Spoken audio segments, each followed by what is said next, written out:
Good evening, my lovelies. Tonight, we're slipping into a story wrapped in roots and whispers. A tale that blooms where memory clings like moss, and the air hums with things long forgotten. It's a place where night doesn't just fall, it listens. So brew something warm, tuck yourself in nice and tight, and hush the world outside. Because some stories, well, they don't like to be overheard. Let's begin.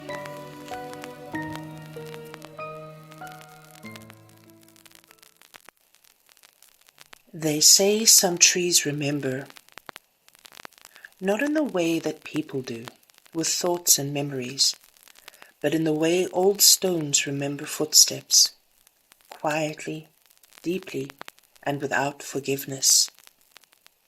This story comes to us from a village nestled in the humid folds of Malaysia, where the air hangs heavily with a scent of rain, and where the banyan trees grow thick and tangled, their roots like fingers clutching secrets. One such banyan tree stood behind a modest home, its gnarled limbs brushing the kitchen roof, its roots creeping beneath the floorboards like veins. The woman who lived there, let's call her Miriam, had grown uneasy. It began with whispers, you see, not the kind that you hear with your ears, but the kind that slip into your dreams and leave you waking with your heart pounding. And every night, between 1 and 3 a.m., she would be jolted awake, certain that someone had just called her name. And always, always, the sound of voices, dozens of them, chattering, laughing, bartering, just beyond the kitchen wall, like a market in full swing. But when she looked outside, she saw only the banyan tree, standing silent, watching, still. Her husband, you see, never heard a thing. He'd roll over, mumble something at her about having just another dream, and he would drift back off to sleep. But Miriam knew better. She'd begun to feel as if she were being watched. The air around her had become thick, like one walking through syrup. And sometimes, when she'd pass that banyan tree, she'd catch the scent of something sweet, sickeningly sweet, like overripe fruit left too long in the sun. On one warm night, Miriam had grown desperate. She went outside to the banyan tree, and there she sprinkled holy water around it and whispered a prayer for protection. That night she dreamed of 3 men. They came and stood at the foot of her bed. They were tall and thin and furious. Their skin was the color of ash, their eyes like coals in a dying fire. One wore a crown of woven roots upon his head. Another had a mouth stitched together with silver thread. And the third had no face at all. "You've drowned our wares," the one with a crown hissed at her. "You've ruined our market." Miriam, horrified, tried to speak, to apologize, but the faceless one lunged at her. His hands closed around her throat, and she woke gasping for air, the taste of iron in her mouth. She ran to the mirror. Red marks bloomed across her neck like bruised petals. Miriam was terrified. That morning she sent for help. A village holy man named Elias and his wife came with holy water, with salt and scriptures. They performed a cleansing on the house, prayed over the tree, and left just before dusk. Nothing unusual happened during the ritual. No flickering lights, no sudden gusts of wind. Just silence.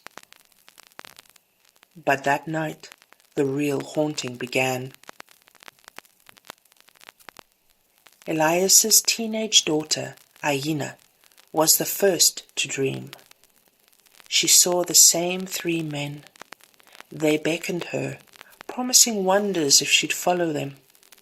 When she refused, they threatened her younger brother. She screamed at them, called them devils, and began to pray furiously. The 3 men snarled, reaching for her, but something unseen seemed to hold them back. She then woke in tears, her skin cold and clammy, the air in her room thick and unmoving. Her younger siblings had also dreamed of the 3 men. Her brother, barely 10, whispered through tears that the men had said they were coming to collect. That's when Aina saw them. 3 black, shadowy figures standing just outside her brother's door, their forms flickering like candle smoke. She got up and ran to her parents' room, screaming, her siblings following close behind her, sobbing. Elias did not hesitate. Furious, he got up, grabbed the holy water and salt, and stormed into the hallway.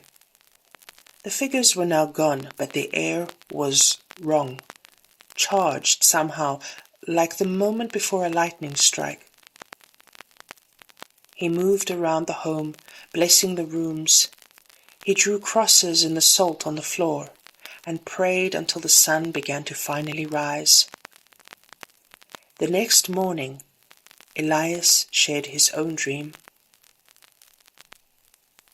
He had been taken beneath the banyan tree, not metaphorically, for he said he felt the soil close in over him, roots wrapping around his limbs like ropes.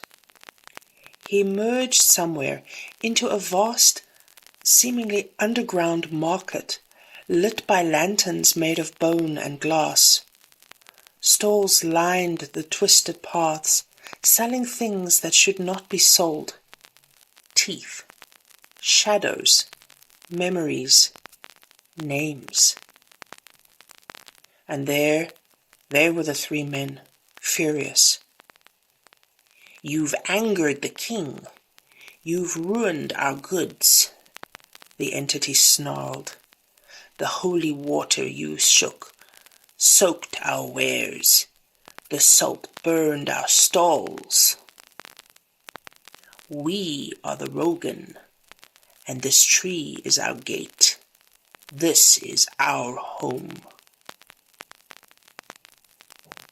Elias, shocked, asked who they were, truly. The one in the crown smiled, revealing teeth too many and too sharp. "We are the forgotten, the ones who have bartered in dreams before your kind learned to speak. We are the market beneath the roots of the banyan tree, and you have trespassed." Then he awoke. After that night, the house was quiet. The tree remained, but the voices stopped. Still, Aina and her siblings never slept without praying first. And Miriam? She and her husband moved away not long after this event. As for the Rogan, no one knows if they're truly gone or what they truly are. Some say they're older than demons, not quite spirits, not quite fae, traders of the intangible. They don't take souls, they take stories, memories, futures, and if you disturb their market, they'll come for what is owed. So if you ever find yourself near a banyan tree late at night, and you hear the faint murmur of voices, don't look, don't listen, and whatever you do, do not sprinkle holy water. Some markets, you see, do not take kindly to being closed.